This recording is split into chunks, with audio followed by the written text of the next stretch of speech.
East Bengal কিন্তু ISL champion হয়েছে। ভারত সেরা হিসাবে কিন্তু তারা এশিয়ার মঞ্চে খেলতে চলেছে।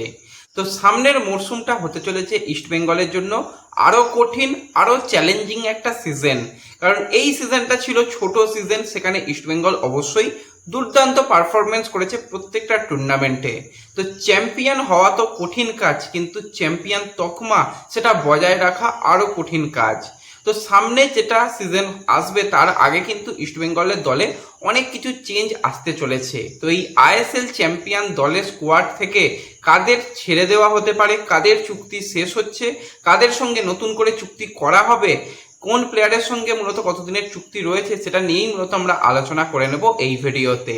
ইন্টারেস্টিং ভিডিও হবে, শুরু থেকে শেষ পর্যন্ত দেখো। ভিডিও ভালো লাগলে লাইক শেয়ার অবশ্যই করে দিও। আর যারা চ্যানেলে প্রথমবারের জন্য এসেছো, চ্যানেলটাকে সাবস্ক্রাইব আর ফলো করে রেখো, তাহলে প্রিয় দলের খেলার সমস্ত আপডেট তোমরা এখানে পেয়ে যাবে। তো চলো আর দেরি না করে ভিডিও শুরু করা যাক। তো এই বছরে আইএসএল স্কোয়াডের ইস্ট বেঙ্গলের দিকে যদি আমরা তাকাই, টোটাল কিন্তু 29 জন প্লেয়ার ছিল বিদেশি সহ।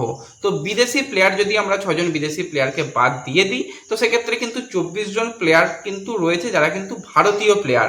তো এই প্লেয়াররা কিন্তু সত্যি খুবই ভালো পারফরমেন্স দিয়েছে। প্রত্যেকটা প্লেয়ার যখনই সুযোগ পেয়েছে নিজেদের সেরাটা দিয়ে কিন্তু ইস্ট বেঙ্গলকে চ্যাম্পিয়ন করতে সক্ষম হয়েছে। তো এবার কিন্তু সামার ট্রান্সফার উইন্ডো আসছে, অনেক প্লেয়ারের কিন্তু চুক্তি শেষ হয়ে আসছে। তো এর আগে আমরা বিদেশি প্লেয়ারদের নিয়ে অলরেডি একটা ভিডিও বানিয়েছি, যারা এখনও সেই ভিডিওটা দেখোনি এন্ড স্ক্রিনে দিয়ে দেবো, দেখে নিও। তো বিদেশি প্লেয়ারদের নিয়ে কথা বলা হয়ে গেছে, বিদেশি বাদ দিয়ে শুধুমাত্র স্বদেশি প্লেয়ারদের নিয়ে কথা বলবো। সেখানে প্রত্যেকটা বিভাগে কিন্তু ইস্ট বেঙ্গলের প্লেয়ারদের সঙ্গে চুক্তি শেষ হয়ে আসছে। প্রথমেই আমরা যদি গোলকিপার পজিশনের দিকে তাকাই, সেখানে কিন্তু ইস্ট বেঙ্গল স্কোয়াডে বেশ কয়েকজন গোলকিপার ছিল, প্রফসকান সিং গিল, দেবজিৎ মজুমদার, আরিয়ান শাহ এবং গৌরব সাও। তো গৌরব সাওয়ের কিন্তু এখনও একটা সিজন কন্ট্রাক্ট রয়েছে, 31শে মে 2027 সাল পর্যন্ত চুক্তি রয়েছে। কিন্তু বাদবাকি প্রফসকান সিং গিল, দেবজিৎ মজুমদার বা আরিয়ান শাহ তাদের কিন্তু চুক্তি শেষ হয়ে আসছে 31শে মে 2026। তারা কিন্তু চুক্তির একদম শেষ মুহূর্তে রয়েছে। তো এই জায়গাতে কিন্তু দেবজিৎ মজুমদারের বয়স হয়ে গেছে দেখতে দেখতে 38 বছর। আরিয়ান শাহ তার বর্তমান বয়স কিন্তু 25 বছর। গিল কিন্তু তার বর্তমান বয়স কিন্তু তারও ওই 25 বছর রয়েছে। গিল যে পারফরমেন্সটা দিয়েছে, তাকে ট্রান্সফার ফি দিয়ে কেরালা ব্লাস্টার্স থেকে নিয়ে আসা হয়েছিল। তো তারপর থেকে গিল সত্যি কথা বলতে খুবই ভালো পারফরমেন্স দিয়েছে। তার আগে আমরা কামালজিৎকে দেখেছিলাম, কি জঘন্য পারফরমেন্স। দেবজিৎকেও দেখেছিলাম, সেও হতাশ করেছিল। অনেক গোলকিপার এসেছিল, হতাশ করেছিল। কিন্তু গিল আসার পর থেকে সত্যি গিল অসাধারণ খেলছে। এবার ভুল ত্রুটি সমস্ত প্লেয়ারের হয়, গোলকিপারদের একটু ভুল মানে তাদের নিয়ে অনেক বেশি সমালোচনা হয়। আমরা দেখেছিলাম ডুরান্ড কাপের সেমিফাইনালে গিল কিন্তু সেই ম্যাচটা খারাপ গিয়েছিল, যায় ওরকম ম্যাচ খারাপ যেতেই পারে। তো সেখানে গিলকে নিয়ে অনেক রকম কটূক্তি এসেছিল। তো আইএসএলে ইস্ট বেঙ্গলকে চ্যাম্পিয়ন করার পিছনে গিলের অবদান সত্যি অনস্বীকার্য ছিল। বেশ কিছু ম্যাচে গিল একার দক্ষতায় ম্যাচ বার করে দিয়েছে। পাঞ্জাব ম্যাচটা আমার খুব মনে পড়ছে, সেখানে গিল যা যা সেভ দিয়েছিল, অসাধারণ বেশ কিছু সেভ দিয়েছিল।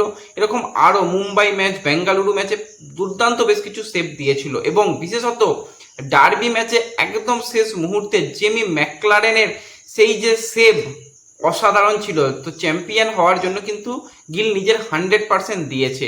এবং কিছুদিন আগে একটা ইন্টারভিউতে আমি দেখছিলাম গিলের, সেখানে গিল জানিয়েছে যে হ্যাঁ, আমি আমার দিকে আরও বেশি পরিশ্রম করতে চাই এবং ইস্ট বেঙ্গলের মতন দলে খেলাটা স্বপ্ন পূরণ হয়েছে। দলকে ট্রফি জেতাতে পেরেছি এবং এই দলের হয়ে আমি সারা জীবন খেলতে চাই। এটা আজকালকার দিনে খুব কম প্লেয়ারই ভাই এরকম বলে প্রফেশনাল যুগে। এবং গিলকে অন্যান্য প্লেয়ারদের থেকে একটু আলাদা করতে পারো। কারণটা কি বলি, গিল যখন ডুরান্ড কাপে অত খারাপ পারফরমেন্স করেছিল, অনেক লেখালেখি, অনেক কথাবার্তা। এখন তো সোশ্যাল মিডিয়ার যুগ, প্লেয়াররাও সব কিছু জানে, শোনে, বোঝে। তো সেখানে এমনও বলা হয়েছিল সে নাকি মানে টাকা নিয়ে ডায়মন্ড হারবারকে জিতিয়েছিল বা এরকম কিছু তাকে নিয়ে বলা হয়েছিল। তো গিল ইন্টারভিউতে বারবারই বলেছে এরকম যেন কোনোদিন আমাকে করতেও না হয়, যদি আমাকে করতে হয় তখনই আমি ফুটবল কেরিয়ারকে রিটায়ারমেন্ট নিয়ে নেব। দুটো রুটি কম খাবো তবু ঠিক আছে, ফুটবলের সঙ্গে কোনো রকম বেইমানি করার আমার জায়গা নেই। ফুটবলটাকে আমি মন থেকে ভালোবাসি, নিজের সবটুকু দিয়ে ভালোবাসি। ফুটবলের প্রতি কোনোদিন বেইমানি করিনি, ভবিষ্যতেও কোনোদিন করবো না, সেটা কিন্তু গিল জানিয়েছে। তো গিলের সঙ্গে হয়তো নতুন করে চুক্তি বাড়াতে পারে। আরিয়ান শহর ব্যাপারটা ডিফিকাল্ট রয়েছে, তাকে সন্দীপ নন্দী এনেছিল, সে হয়তো থাকবে না। এবং দেবজিৎ মজুমদার বয়সটা অনেক হয়েছে, জানি না দেবজিৎকে রাখা হবে কিনা। তো সেই জায়গায় কিন্তু অন্য হয়তো গোলকিপারের সন্ধানে ইস্টবেঙ্গল রয়েছে, অনেক নামই রয়েছে, সেই নিয়ে পরে আলোচনা করব। তো এরকম রয়েছে গোলকিপার বিভাগে। এরপর যদি আমরা ডিফেন্স লাইনের দিকে তাকাই, তো ডিফেন্ডার হিসাবে কিন্তু এই দলে ছিল জোসেফ জাস্টিনস, যারও কিন্তু কন্ট্রাক্ট রয়েছে 27 সাল পর্যন্ত। এছাড়া আনোয়ার আলীর কন্ট্রাক্ট রয়েছে 29 সাল পর্যন্ত। মার্টান রায়না, তারও কিন্তু কন্ট্রাক্ট রয়েছে 28 সাল পর্যন্ত। জয় গুপ্তার কন্ট্রাক্ট রয়েছে 29 সাল পর্যন্ত। কিন্তু এই জায়গাতে লালচং নুঙ্গার কন্ট্রাক্ট শেষ হয়ে আসছে, এবং তার সাথে প্রভাত লাগরা, তারও কন্ট্রাক্ট শেষ হয়ে আসছে, এবং মোহাম্মদ রাকিব, তারও কিন্তু কন্ট্রাক্ট শেষ হয়ে আসছে। তো এই তিনজন ডিফেন্ডারের কিন্তু কন্ট্রাক্ট শেষ হয়ে আসছে। আমরা কিছুদিন আগেই দেখেছিলাম যে ইস্টবেঙ্গলের শীর্ষকর্তা জানিয়েছিল আগামী মরশুমে ইস্টবেঙ্গলের ক্যাপ্টেন হতে চলেছে মোহাম্মদ রাকিব, এবং ভাইস ক্যাপ্টেন হিসাবে আমরা দেখতে পাবো লালচং নুঙ্গাকে। হ্যাঁ, আইএসএল এ না হলেও বাদবাকি টুর্নামেন্টে তারা কিন্তু ক্যাপ্টেন ভাইস ক্যাপ্টেন থাকবে। দুজন প্লেয়ারেরই আবার চুক্তি শেষ হচ্ছে, তার মানে এই দুজন প্লেয়ারের সঙ্গে নতুন করে চুক্তি ম্যানেজমেন্ট করবে, সেটুকু আমরা আশা করতে পারি। প্রভাতের ব্যাপারটা ডাউট, প্রভাতকে নিয়ে একটু তো সমস্যা রয়েই ছিল, সারা সিজনেই তাকে সেইভাবে দেখা যায়নি। তো প্রভাতের কন্ট্রাক্ট শেষ হয়ে আসছে, নতুন করে চুক্তি হয়তো প্রভাতকে না দিয়ে সেই জায়গায় আরও কিছু আপগ্রেড করার চিন্তাভাবনা করবে ম্যানেজমেন্ট, অবশ্যই বলতে হয়। এছাড়া যদি আমরা মিডফিল্ডের দিকে তাকাই, ইস্টবেঙ্গলের মিডফিল্ডেও কিন্তু বেশ কিছু কোয়ালিটি প্লেয়ার রয়েছে। সেখানে জিকসান সিং এর কথা বললে তারও 28 সাল পর্যন্ত চুক্তি রয়েছে। রামসাঙ্গা, যারও কিন্তু 28 সাল পর্যন্ত, এবং সৌভিক চক্রবর্তীর 27 সাল পর্যন্ত চুক্তি রয়েছে। তো এই জায়গাতে কিন্তু পেকা গুইটে, ভাল্লাল পেকা গুইটে, তারই কিন্তু চুক্তি শেষ হয়ে আসছে। এবার পেকা যে পারফরমেন্স ইস্টবেঙ্গলের রিজার্ভ টিমের হয়ে দিয়েছে, ইয়াং প্লেয়ার্স যেভাবে নিজেকে তৈরি করছে, পেকা গুইটাকে ম্যানেজমেন্ট রাখার জন্য আশাবাদী। এবং পেকা গুইটার সঙ্গে যদি নতুন করে চুক্তি করে নেয়, তো পেকা গুইটা কিন্তু থাকতে চলেছে। এছাড়া যদি আমরা আক্রমণ বিভাগের দিকে তাকাই, আক্রমণ বিভাগেও ইস্টবেঙ্গলের ইন্ডিয়ান অনেক প্লেয়ার রয়েছে। তো সেক্ষেত্রে সায়ন ব্যানার্জি চুক্তি শেষ, সে মোহনবাগানে যাচ্ছে, তার কথা বাদ দাও। এছাড়া কিন্তু নাওরেম মহেশের 27 সাল পর্যন্ত, বিপিন সিং এর 27 সাল পর্যন্ত চুক্তি রয়েছে। তাদের কিন্তু রয়েছে কিন্তু আর যে দুজন উইঙ্গার, অর্থাৎ নন্দা কুমার এবং জেরি, তাদের কিন্তু 26 সালেই, মানে আর কয়েকদিন বাদেই চুক্তি শেষ হয়ে আসছে। এবার জেরি সেইভাবে সুযোগ পায়নি, যেটুকু সুযোগ পেয়েছে জেরি খারাপ করেনি, খুব খারাপ করেনি, মোটামুটি কাজ চালিয়ে দেওয়ার মতন করেছে।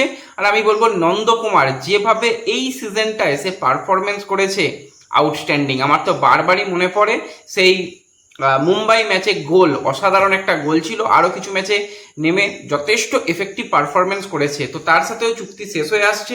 অনেক খারাপ সময়ের সাক্ষী নন্দকুমার, ভালো সময় নন্দকে রাখলে খুবই ভালো হবে, কিন্তু নন্দর কাছে আরও অন্যান্য ক্লাবের প্রস্তাব রয়েছে, জানি না নন্দকে নিয়ে কি হবে।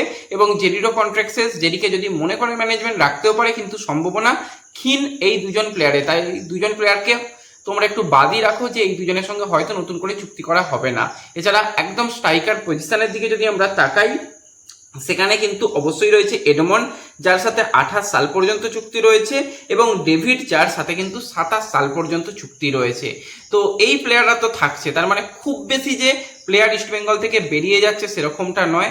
হয়তো গোলকিপার বেরিয়ে যেতে পারে, একটু ডিফেন্ডার একজন হয়তো বেরিয়ে যেতে পারে, মিডফিল্ডারে পেকা গুইটাকে রাখার চিন্তাভাবনা রয়েছে, উইঙ্গারে দুজন বেরিয়ে যেতে পারে, ওই গোনাগুন্তি 6-7 জন হয়তো এই দল থেকে বেরিয়ে যাবে। বেশিরভাগ প্লেয়ারের সঙ্গেই ম্যানেজমেন্ট নতুন করে চুক্তি করতে চাইছে, এবং অন্তত 4 থেকে 5 জন নতুন ভারতীয় প্লেয়ারকে আমরা ইস্ট বেঙ্গল জার্সি গায়ে আগামী মরশুমে দেখতে পেতে পারি। সেটার সম্ভাবনা অনেক অংশ রয়েছে। তো 6 জন বেরিয়ে গেলে 6 জনের জায়গায় 6 জন প্লেয়ারই আসবে, এমনকি রিজার্ভ টিম থেকে 2-1 প্লেয়ার এলেও অবাক হওয়ার মতন কিছু থাকবে না। তো ব্যাস এই ভিডিওতে এই আপডেটটুকুই শেয়ার করার ছিল। ভিডিও ভালো লাগলে লাইক শেয়ার করে দিও, চ্যানেলে প্রথমবারের জন্য এলে সাবস্ক্রাইব আর ফলো করে নিও। দেখা হবে পরবর্তী ভিডিওতে, ধন্যবাদ।